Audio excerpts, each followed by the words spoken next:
في البداية ما تنسوش تصلوا على النبي وتدعوا لإخواتنا في فلسطين.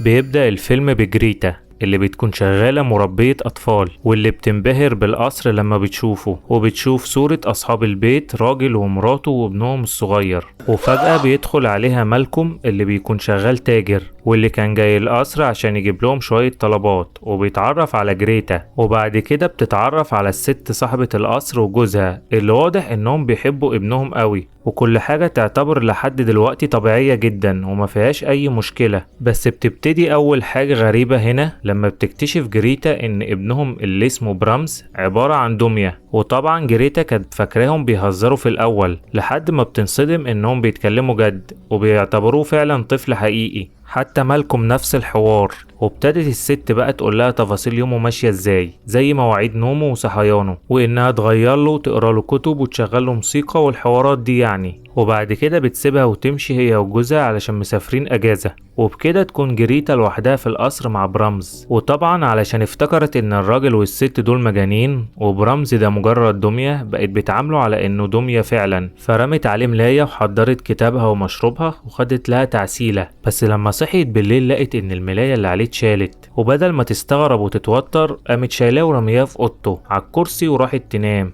وبتصحى تاني وبتتمشى في القصر، وفضلت تبص للصورة، وفجأة بتتمد ايد من جوه الصورة وبتخنقها وبتكتشف ان ده حلم. وبنشوف مالكم اللي جاب الطلبات واللي بيجي مرة كل اسبوع، وسألته عن برامز وقال لها فعلا هم كانوا مخلفين طفل زمان بالاسم ده، ومات في حريق في يوم عيد ميلاده وهو عنده 8 سنين. والدمية دي ظهرت بعد الحادثة بفترة قصيرة، وبقى بيعتبروها ويتعاملوا معاها كأنها ابنهم اللي مات بالظبط. والحادثة والكلام ده كله حصل قبل 20 سنة. وفي الآخر عرض عليها الخروج مع بعض، فبتوافق وبتدخل تاخد دش. وساعتها بنلاقي ان الفستان اللي كانت هتلبسه بيتسحب، ووراها السلسلة وجزء من شعرها مقصوص، وكل هدومها كمان ما بقتش موجودة. وفجأة بتلاقي السلم بتاع السطح مفتوح، وبتسمع أصوات فوق فبتطلع، وبمجرد ما بتوصل السلم بيتسحب فجأة. فبتفضل تزعق وتخبط وتنادي على مالكم، بس عشان ما سمعهاش وما فتحتلوش الباب مشى. المهم لما بتفوق الصبح بتلاقي انه مجرد مانيكان، والسلم فك لوحده. ولما نزلت وراحت اوضتها لقت الهدوم موجودة. وبالمناسبة في حاجة مهمة بخصوص حياة جريتا الشخصية، وهي انها كانت مرتبطة بواحد اسمه كول، وكان بيعاملها وحش وبيأذيها، وده السبب الأساسي اللي خلاها تهرب وتبعد خالص عنه وعن المدينة وتيجي تشتغل في القصر ده. ومن ساعتها هو بيدور عليها. ومن الحاجات الغريبة عن برامز إنها هي لما بتدخل أوضته بيبقى موجه دماغه وباصص في اتجاهها كده،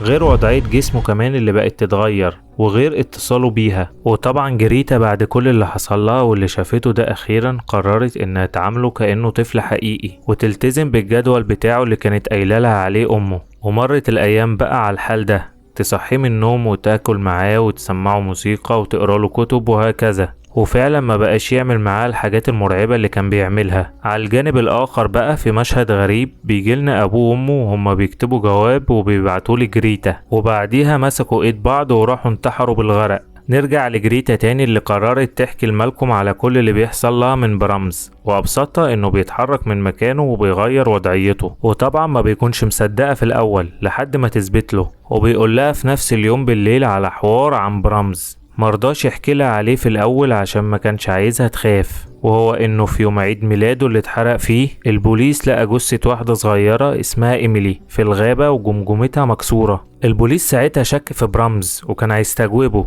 بس معرفش لأنه البيت كان ولع خلاص. وإيميلي دي كانت واحدة كده بتيجي تلعب معاه مرة في الأسبوع، وعشان كده مالكم خاف على جريتا وطلب منها انها تمشي من القصر. بس تقريبا جريتا كان الفضول قتلها، فقالت له لا مش همشي، وكمان انا وعدت ابوه وامه اني هاخد بالي منه عقبال ما يرجعوا من السفر. وفي يوم جريتا بتتصدم ان كول موجود في القصر، ولما شافها انها شايله او بتاخد بالها من دميه فضل يتريق عليها. وبعد كده قعد معاها واعتذر لها وطلب منها انها تحضر شنطتها علشان ترجع له تاني، وطبعا علشان هي خايفه منه وافقت كده وكده يعني. ولما جت تنام اتكلمت مع برامز وقالت له ما تخافش انا مش هسيبك، بس محتاجة مساعدتك. وفعلا برامز اول حاجة عملها انه كتب له بالدم جيت اوت، يعني اخرج بره. ولما كول شافها اتعصب طبعا واتهمها انها هي اللي عملت كده، وساعتها هي خافت منه وخافت كمان على برامز. وهنا كول كان متعصب جدا وبيمسك الدمية وبيكسرها، وبعدها على طول بيسمعوا اصوات عالية في القصر وخبط ورزع من كل اتجاه، وفجأة المراية بالحيطة اللي وراها اتكسروا وكول طار وطلع منها شاب لابس ماسك وفضل يتخانق معاه لحد ما عوره وقتل كول.